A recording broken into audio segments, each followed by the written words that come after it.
Hey folks, Roland Martin here. Welcome to my YouTube channel.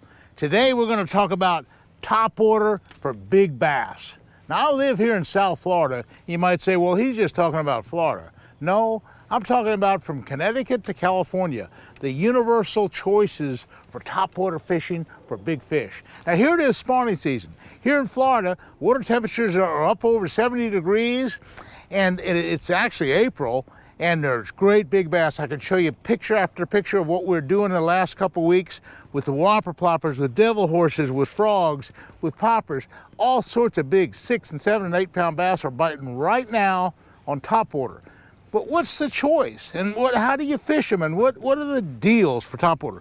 I've really gotten to be a great top water fisherman. Okay, let's take a target, for example. Let's start off with the first type of lure that I want to talk about. And that's a target lure.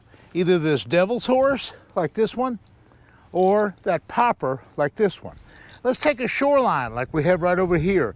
There's bushes and rocks and stuff, and there's possibly a bass spawning somewhere around there, but I mean, this isn't, I'm not trying to catch bass right now. There's my canal behind my house, it's not real good. But anyway, what I'll do is I'll start off with a devil's horse. A devil's horse is a target lure. It's an ambush point lure. And so what I'm going to do with that is I'm going to make a cast with it right to the bank, close to the bank, and let it sit until all the ripples die away. All the ripples die away, a 10-foot radius. And I'll twitch it real slow and easy. The plug is, the props are just barely turning. Little bitty twitches like that. Little bitty twitches like that. Little bitty twitches, just little small twitches. That's a target lure. It's an ambush point lure. It's possibly a spawning bed there, possibly a bush, possibly a rock, possibly an underhang bush. Okay, now that's all fine. Again, I'm gonna go up the bank a little farther, make a little bit farther cast, throw it right up to the bank, let it sit. All the ripples die away. All the ripples. It's an ambush point lure. This is a target lure. Okay, which is slow and easy. I'm not making a big noise with that. I'm not making any big swishy sounds with the propeller. I'm just barely moving it. Okay, just barely moving it. Now, what makes bass bite are two things: warm water and fairly calm and overcast conditions. And that's kind of what we have here in the lee of this. A little bit of wind, but it is overcast. And waters are clear and the waters are warm. And so it really has the right conditions for, say, big bass here in Florida. Now again, you could be almost anywhere in the United States doing this, because what you want to look for are those 3 or 4 things: clear water, warm water, calm water, and overcast conditions. Okay, that's the first lure that I'm going to throw. Now again, it's a target lure. Now let's take another lure. Let's take this popper. This is Spro Popper. That's kind of a really cool deal, and that's again a target lure. I'm going to throw it against the bank by that rock. I'm just going to sit there and I'm going to make a little plunk. Okay, a little plunk. I'm not moving it very far. I'm doing it slow. Just a little bitty splash, a little bitty plunk. Okay, a little bitty plunk. And once I get it out 4 or 5 feet from the ambush point or from the spot, I'm going to just reel it in fast. Maybe throw it up the bank a little farther. Okay. Again, I can see the rocks on the bottom underneath that plug. Let it sit there until the ripples die away. Give it a little bitty plunk, okay? Now, just kind of a little cadence. I'm not really working it very fast. I'm working it slow, and I'm working it on an ambush point. Okay, that's the first consideration for a topwater lure. Now, you're talking about some big bass. I've caught several bass this week on both these lures, throwing to what I think is an ambush point or a bass bed on the hyacinths, on the bushes, and on the places like at the Headwaters Pond. Okay, let's take the second type of bait. The second type of bait is altogether different. Whopper Plopper time, son. How many big bass have you seen me catch on Whopper Plopper?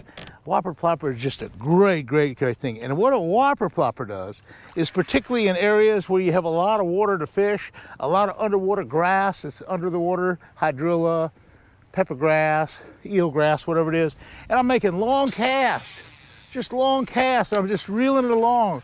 Look at the rod. I'm just holding the rod right here in my side. I got braid, heavy line. I'm just reeling it along, just slow and steady, okay? Slow and steady. It's just going plop, plop, plop, plop, plop. Now, this happens to be the 110 series. I like the 110 and I like the 130 as well. The 130 is a little bit bigger. The 110, kind of my favorite right now. And again, I'm just making long casts. I'm throwing it all over the place as far as I can in just a slow, steady, not slow, just a medium, steady retrieve. It's going pop, pop, pop, pop, pop, pop, and it's making a lot of noise. And I'm telling you, just keep casting all over, because when you're out on the hydrilla flats and you're out on these spawning flats, like I often am in South Florida or wherever it happened to be, you don't know where the fish are. You don't see them. You can't really see the fish in the water. And you're just reeling it, you're just making long casts and reeling it a long ways. Okay, that's a Whopper Plopper. You're talking about some big fish, folks. I'm telling you, this last 2 weeks, we've taken hundreds of bass just all over the place. We've fished Okeechobee, we've fished A1, we've fished the headwaters, we've fished Kenansville. This is really a great lure. Okay, that's a lure for using in open water. Now, while we're talking about open water lures, let's talk about another open water lure.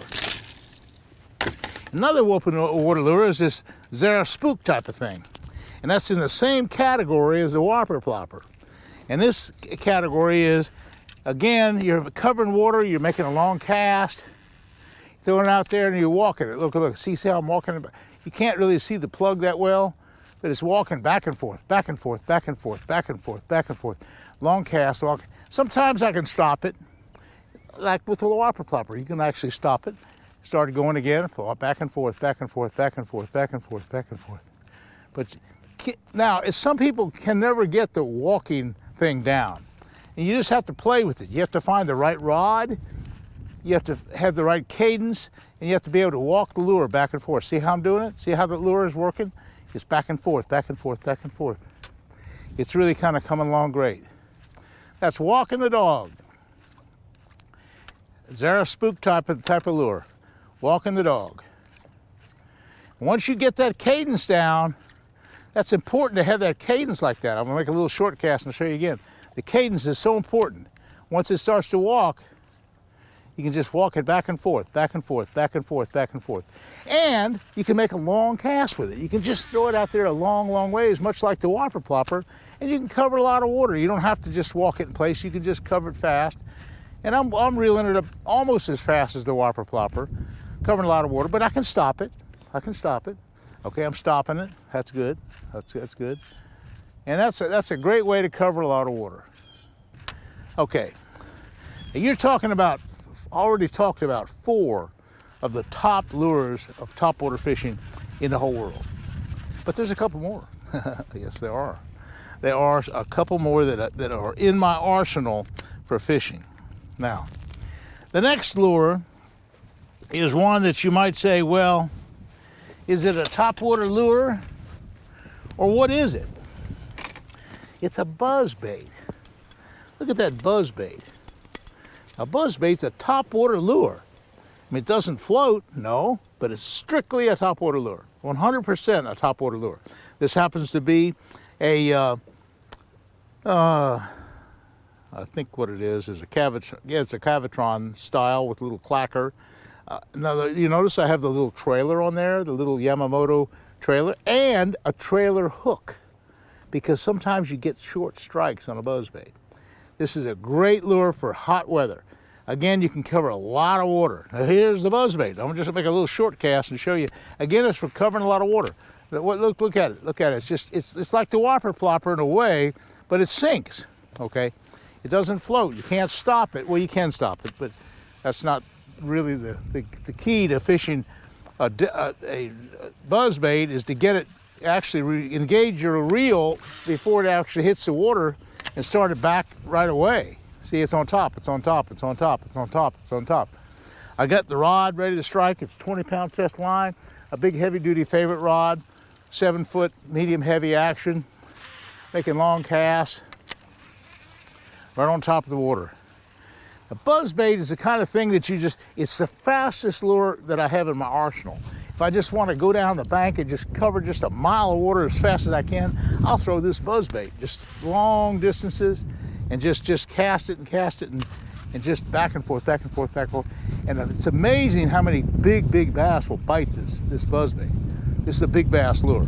I like to throw it on 20-pound test line. And speaking of line and rods, on the Devil Horse, on the Zara Spook type of lure, and on the Popper, and on the buzzbait, I like monofilament. I like a 20-pound test monofilament particularly, and I like an 8-to-1 ratio reel. These are an 8-to-1 ratio. This is the Solace by Favorite.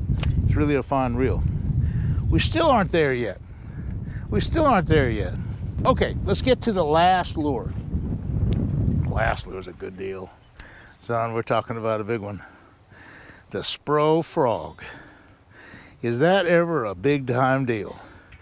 50-pound braid, a big flipping stick or some kind of big heavy rod to throw it on, a big heavy duty reel like this Solace. The thing about these Solace reels, they have a great drag system and a really heavy drag. I mean, you can tighten that drag up really tight. Now, what do you need the frog for? Well, a frog could be a target lure, sure, but a frog is mainly used in the heavy grass. Now, there's not any heavy grass in this little canal, but there is a little patch of lilies. And that little patch of lilies would represent, say, something that I could do. This little patch of lilies is a characteristic. I couldn't retrieve a devil horse through there, but I can throw the frog right to that little patch of lilies. And look, I can come right over the lily pads. I don't get hung. Right over the lily pads, okay? So it's weedless.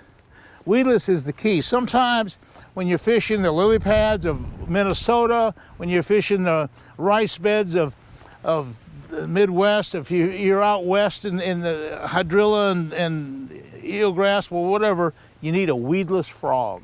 A weedless frog is part of my arsenal. You have to have a weedless lure for the heavy weeds. Okay, this time of year, plus, it's just not a spawning deal. You know, you say, well, heck, Roland's just talking about spawning. No, I'm not talking just about spawning. I'm talking about these are topwater situations, topwater patterns, the exact set of pattern conditions that'll catch fish all summer long, all winter, all the way while the water's warm, while the water's clear, fairly calm and overcast. That's a perfect combination. Again, with the frog, I'm little teeny pops. I'm not working it real hard and fast. I'm working the frog fairly easy, just kind of popping it along. Again, with the frog, you can kind of get really kind of creative. You can throw it on the bank and just get it on the bank and just kind of dribble it down the water. Wow, that's a great presentation. That's a good one. With the frog, you know, you can make nice long distance casts and you can throw it much like the Devil's Horse to that rock. See, there's a rock up there and there's some lily pads by it. I let it sit again with the ripples, let the ripples die a little bit, and then kind of slowly plunk it along. Slowly plunk it along. Now here's the only difference. What I like to do with the frog, much unlike a Devil's Horse or a topwater, all the other plugs that have treble hooks, I set the hook instantly with it, or at least tighten up instantly. If they miss it, then I'll let it go. But I come back on them just a little bit, but I got to make sure that I feel something, or I'll just let it sit there and keep working. But with the frog, it's different. With the frog, I'm kind of treating it a little bit like a worm.